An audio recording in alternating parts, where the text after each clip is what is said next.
Hello guys, welcome back to my channel. Vlogbag TV, this is Edmond Maglonso po ulit. Matagal po akong di nakapag-vlog since po nung lumabas po yung aking working permit. Ngayon lang po ulit ako nakapag-vlog. Medyo excited po. Then, pasensya na po ulit dahil dito po ako sa office ng aking boss. Mga dumadaan tricycle. Kapag nag-work po, ito po, nag-vlog po ako sa bit dahil para po ito sa mga may mga schedule na interview, employer interview particularly. Yung pong employer interview, masasabi ko pong basic lang po ito kasi syempre nag-apply tayo, alam po natin yung kung ano yung in-apply natin. Kaya nasabi kong basic, halimbawa, skilled worker po tayo, welding, electrician, tubero, kung ano-ano po. Siyempre, ang itatanong po sa inyo kung paano i-perform yung pong ang inyong particular na skill. Kaya ang question po nila, kadalasan po talaga, more on your skill po, yung pong experience, kung ilang taon na po, at yung pong basic na procedure kung paano i-operate yung machine man ito, kung yung mga tools na ito. Based on my experience po, disclaimer lang po ulit, hindi po ako expert pagdating dyan. Ang sa akin lang po, based on my experience at sa mga napapanood ko rin po na experience nila. Sa akin po kasi, ang in-interview po sa akin ng aking employer last February, hindi po sa kasi meat processor po kami. Wala po naman talaga siyang qualification na masasabi nating critical na qualification. Basta po alam mo po yung food safety kasi sa food po siya. Sa pagkain po, yung mga sausages, mga ganon, mga salami. Wala po particular na skilled po. Ayun po yung nakagandahan po sa amin. Interview po kami. Based lang po dun sa resume namin sa yung mga past na trabaho namin, experience sa pagkatrabaho. Kasi po ako, graduate po ako ng machinist po, kumbaga, yung general machine shop. Kaya, yun po, machine and then naging biomedical technician. More on machine po ako, kaya tinalat po akong napili dahil meron po akong side na sa machine. Kasi more on machine din naman nahawakan namin doon. Mag-operate din kami, although food processor, siyempre may mga pagkakataon nasa machine ka o nasa machine ka na, ilalagay ka ron. Kaya parang iba kasi yung sa butcher po, kasi sa butcher more on maghiwa sila ng karne, maghiwa sila ng mga kung ano po yung mga specialty nila ron sa planta nila. May manok, basta karne po, may manok, may baka, may baboy, conforme po. Kasi po kami, pre-cook na po kami. Yung bang nilalagay sa pizza, pre-cook na po mga sausages, mga bacon, salami, beef, kaya lang pre-cook na, luto na. Iinit na lang kumbaga ng mga didelibera namin. Yun po, ang interview po sa akin, kaya mo magbuhat ng 25 kilos. Siyempre, kaya natin yon, 25 kilos lang naman yon. Nakita nyo naman po sa katawan ko. Kaya ko po, nakita nyo naman po, medyo healthy.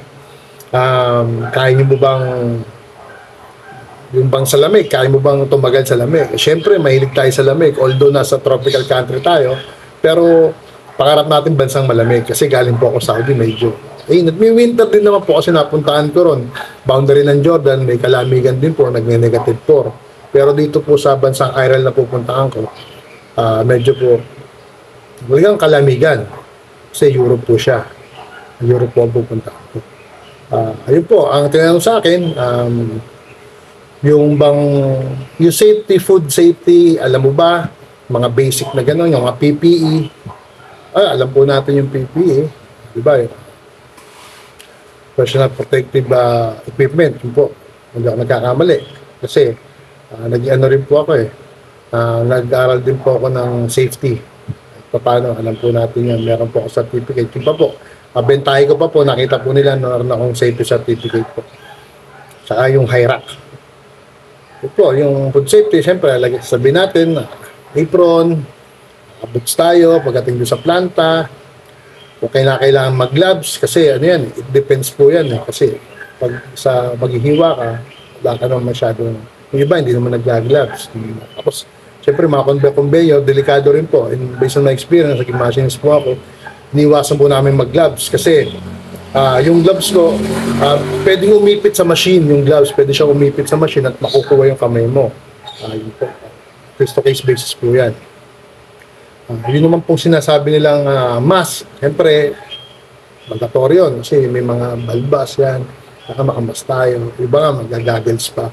Yun po naman ang basic na sinabi sa akin ng in-interview sa amin ng HR namin na yun po, kasi hindi naman po talaga more on skilled ng tuturuan naman, sabi po nila, tuturuan naman kayo ron. Basta meron naman kayong experience or knowledge about sa food safety, at saka yung experience nyo as ako nga, machine operator, technician, ganon, machine, more on ganon, kaya po pwede kaming turuan nila, kaya nakuha po ako isa. Yung mga ibang mga kasamahan ko pa po, meron siyang rep and aircon technician, nakuha po siya, at iba naman ay meron pang nakuha sa sales pagkatsambahan lang, kung talaga sabi ko nga, kung para sa'yo, kung bibigay sa'yo ni Lord, bibigay sa'yo ni Lord. Ganun po. Yung po nga, pag-i-interview ng employer po, basically, in my experience, kasi wala namang criteria kami, yun po, yung pagbubuhat, yung kaya mo bang sa lamig, tumagal sa lamig, kasi nga Europe po yun. Pero sa iba po, sa mga skilled worker po, talagang basically ang ini-interview ng employer, yung pang tinatopic na employer is about the experience or how to perform your skill as a butcher, as a welder, as a technician. Ganun po. Tapos nga, meron pang akong napanood na nagbibigay sila ng demo tape na kung paano nila ginagawa yon. O kaya magpapalabas yung employer ng isang video at sa video na yon, tatanungin po ang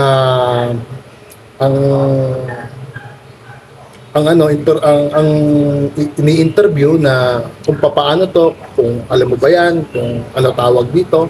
Yun po. Tinatanong po ng interviewer yung nag-a-apply kung alam niya ba itong nangyayari na to, alam niya ba itong procedure na to, mayroong video pinapanood sa akin.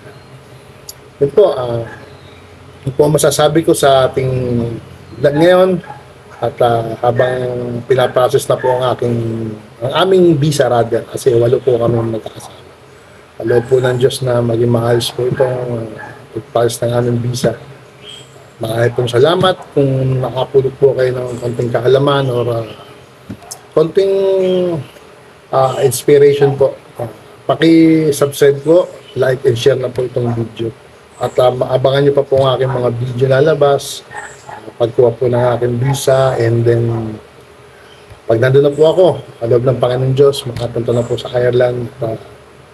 Ma-share ko pa rin sa inyo kung yung pros and cons ko ng bansang Ireland.